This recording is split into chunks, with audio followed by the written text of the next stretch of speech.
걷다가 다리에 힘이 풀리거나 계단을 오르내릴 때 한쪽 다리가 유난히 약해지고 발끝이 자꾸 바닥에 끌리거나 다리가 무겁게 느껴지며 신발을 신을 때 한쪽 발이 잘 들어가지 않는 느낌을 받은 적 있으신가요? 이런 증상이 뇌경색의 시작 신호입니다. 또는 다리가 자주 저리거나 힘이 빠지는 느낌을 받으신 적 있는지 생각해 보세요. 대부분 나이 탓이겠지, 조금 쉬면 괜찮아지겠지 하고 넘기곤 합니다. 하지만 그 방심이 평생의 후회를 남길 수 있습니다. 뇌경색은 우리나라 사망률 1위 질환입니다. 한순간에 일상을 완전히 바꿔놓을 수 있는 무서운 병이죠. 많은 분들이 뇌경색은 머리에서 시작된다고 생각하지만 실제로는 머리보다 먼저 다리에서 이상 신호가 나타나는 경우가 많습니다. 그렇다면 왜 다리에 먼저 증상이 나타날까요? 뇌는 우리 몸의 움직임을 총지휘하는 사령탑입니다. 이 사령탑으로 가는 혈관이 막히면 그 신호가 가장 먼저 닿는 곳이 바로 다리입니다.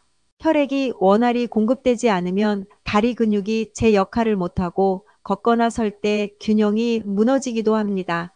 뇌에서 다리까지는 가장 긴 신경 경로를 거칩니다. 그래서 혈류에 문제가 생기면 가장 먼 곳인 다리부터 영향을 받게 되는 것이죠. 마치 긴 수도관의 끝부분에서 물이 제일 먼저 약해지는 것과 같은 원리입니다. 평소에 이런 증상이 있다면 주의하셔야 합니다. 특히 60대 이후에는 혈관 탄력이 떨어지고 혈전이 잘 생기는 시기라서 이런 변화에 더욱 민감해야 합니다. 혈관 노화는 40대부터 시작되지만 60대가 되면 혈관벽이 두꺼워지고 탄력성이 30% 이상 감소합니다. 오늘 영상 끝까지 보셔야 하는 이유가 있습니다. 스스로 테스트할 수 있는 자가 체크리스트, 그리고 어떻게 대처해야 하는지에 관한 6가지 핵심 방법을 알려드릴 거예요. 영상이 도움이 되신다면 구독과 좋아요로 건강한 정보를 꾸준히 받아보세요. 안녕하세요. 신경내과 전문의 김진숙입니다. 30년 넘게 환자들을 진료하면서 가장 안타까웠던 순간은 뇌경색의 신호를 미리 알 수 있었는데도 괜찮겠지 하고 넘긴 분들을 만났을 때였습니다. 뇌경색은 단 한순간의 방심으로 평생의 후유증을 남깁니다. 한 번 막힌 혈관은 다시 회복되기 어렵고 반신마비, 언어장애, 기억력 저하 같은 장애가 남을 수 있습니다. 통계에 따르면 뇌경색 환자의 약 60%가 일상생활에 도움이 필요한 상태로 남게 되며 재발률은 5년 내에 30%에 달합니다. 골든타임을 놓치지 마세요. 뇌경색은 증상이 나타난 후 3시간 이내에 치료를 시작해야 손상을 최소화할 수 있습니다. 이를 골든타임이라고 부르는데 이 시간 안에 혈전용 해제를 투여하면 뇌세포 손상을 막을 수 있습니다. 하지만 현실은 어떨까요? 대부분의 환자들이 증상을 느낀 후 평균 6에서 8시간이 지나서야 병원을 찾습니다. 좀 쉬면 나아지겠지 하는 생각 때문이죠. 이 몇 시간의 차이가 완전한 회복과 평생 장애의 갈림길이 됩니다. 뇌세포는 혈액 공급이 끊기면 매분 약 190만 개씩 죽어갑니다. 1시간이면 1억 개 이상의 뇌세포가 손상되는 거지요. 그래서 시간이 지체될수록 뇌세포가 빠르게 죽어간다는 말이 있습니다. 이 신호를 알아차리느냐, 그냥 넘기느냐에 따라 삶이 완전히 달라집니다. 첫 번째 환자분 72세 정철수 씨는 요즘 오른쪽 다리에 자꾸 힘이 빠지고 계단을 오를 때마다 다리가 풀리시는 것 같으셨대요. 그런데 일하고 나면 좀 괜찮은 듯해서 당시 정 씨는 피곤해서 그런 거라고 생각했습니다. 농사일을 하시다 보니 다리가 피곤한 게 당연하다고 여기셨죠. 가족들도 아버지 나이가 있으시니 당연하죠. 라며 대수롭지 않게 넘겼습니다.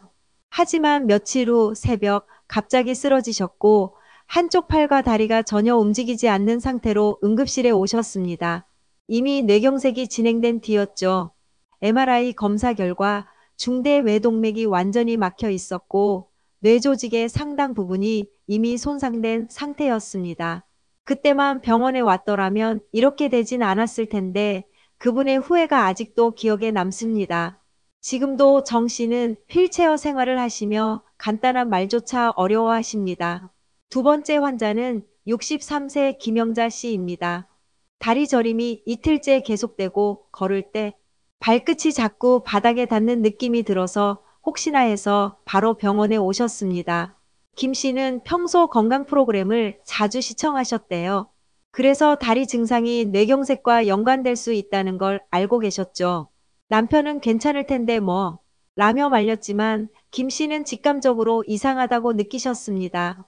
MRI 검사 결과 혈전이 뇌혈관을 막기 직전이었어요. 저도 깜짝 놀랄 정도로 위험한 상태였지만 골든타임 안에 도착했기 때문에 혈전 용해수를 즉시 시행할 수 있었습니다. 다행히 바로 응급치료를 진행해 큰 후유증 없이 회복하셨죠. 김 씨는 지금도 정기 검진을 받으며 건강하게 생활하고 계십니다. 두 사람의 차이는 단 하나였습니다. 신호를 무시했느냐, 알아챘느냐, 몇 시간, 며칠 차이였지만 결과는 너무 달랐습니다. 정 씨는 증상이 시작된 지 일주일을 넘겼고 김 씨는 이틀 만에 병원을 찾았습니다. 이 작은 차이가 한 사람은 휠체어 생활을, 다른 한 사람은 정상적인 일상을 가져왔습니다. 지금부터 말씀드릴 5가지 다리 신호는 단순한 피로나 관절통이 아닐 수 있습니다. 여러분께 꼭 알려드리고 싶습니다. 첫째, 한쪽 다리 힘이 빠짐. 갑자기 한쪽 다리가 휘청거리거나 계단을 오를 때 유난히 한쪽 다리에 힘이 실리지 않는다면 단순한 근육 문제로 보지 마셔야 해요. 이런 경우는 뇌에서 다리로 가는 신경 신호가 끊기기 시작한 초기 증상일 수 있습니다. 특히 걷다가 다리가 풀려 주저앉은 경험이 있다면 그건 경고등입니다. 둘째, 다리 저림과 감각 이상. 저림이 양쪽이 아니라 한쪽만 나타나고 감각이 둔해지거나 바늘로 찌르는 듯한 느낌이 지속된다면 뇌혈류가 원활하지 않다는 뜻입니다. 이런 증상이 며칠 이상 이어진다면 혈관 속 어딘가에서 혈전이 생기고 있다는 신호일 수 있습니다. 셋째, 발끝 끌림 현상. 걸을 때 평소보다 발끝이 바닥에 닿거나 신발이 자꾸 걸린다면 주의해야 합니다.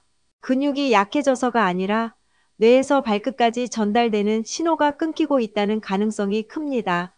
특히 한쪽만 자주 그런다면 바로 병원을 찾아야 합니다. 넷째, 반복되는 낙상. 나이가 들면 중심을 잡기 어렵다고들 하지만 뇌경색이 시작될 때도 중심을 잡는 신경이 먼저 영향을 받습니다.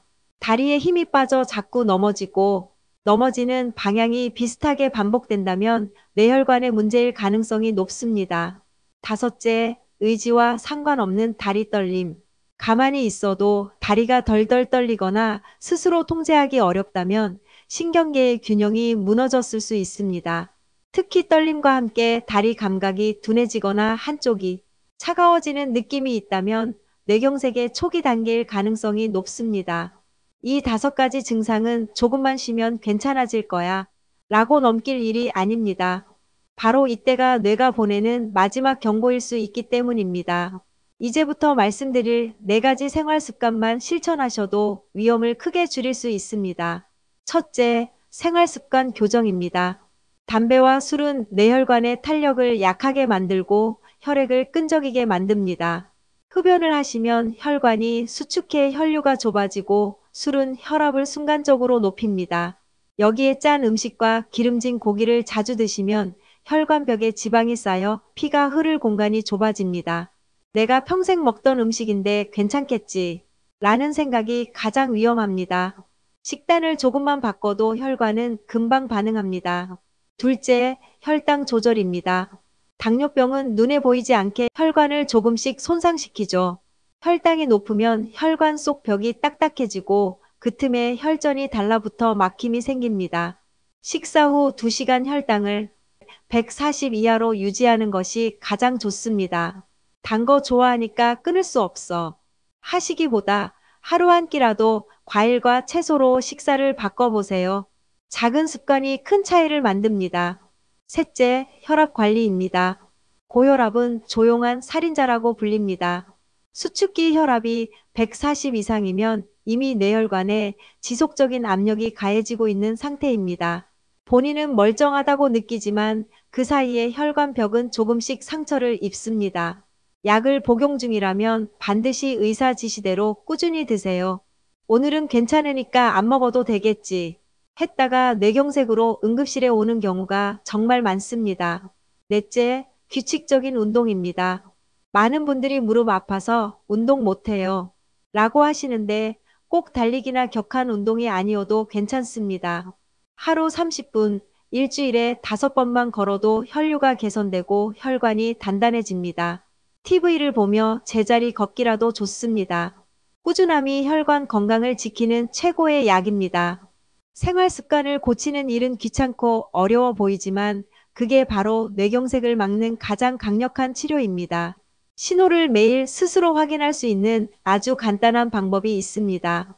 단 1분이면 충분합니다.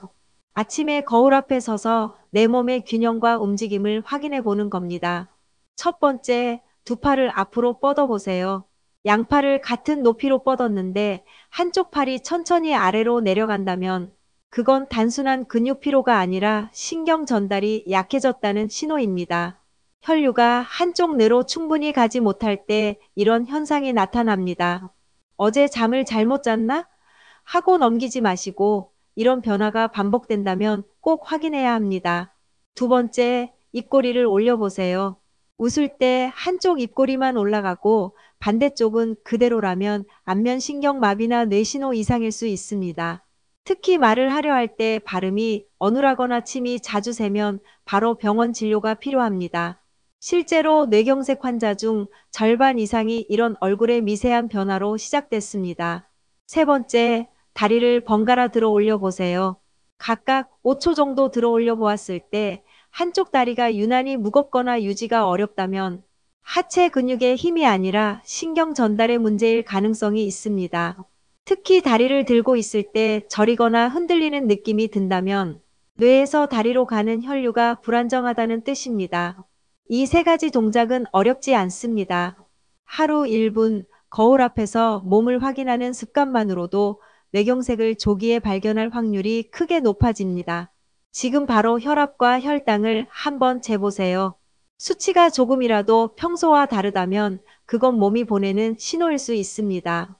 그리고 다리에 힘이 풀리거나 저릴 때 좀 쉬면 괜찮겠지 하고 넘기지 마세요. 그건 단순한 피로가 아니라 뇌가 보내는 SOS, 즉 구조 요청입니다. 특히 잠시 저렸다가 금세 괜찮아지는 증상이라면 더 주의해야 합니다. 그건 이미 혈관이 막혔다가 다시 뚫리는 경고 신호일 수 있기 때문입니다. 오늘부터는 여러분의 다리가 보내는 작은 이상에도 귀 기울여 보세요. 그 작은 차이를 알아차리는 것이 생명을 지키는 첫걸음입니다. 하루에 몇 분만이라도 내 몸의 변화를 살피는 습관이 여러분의 미래를 바꿉니다. 괜찮겠지. 대신 혹시나 라는 생각을 하신다면 이미 예방이 시작된 겁니다. 뇌경색은 빠르게 발견하면 완치도 가능합니다. 오늘 영상이 도움이 되셨다면 좋아요와 구독으로 건강한 정보를 꾸준히 받아보세요. 자가 체크리스트에 다음 중 3개 이상 해당되면 고위험군입니다. 체크리스트에 체크해 보시고 몇 개인지 답글에 적어주세요.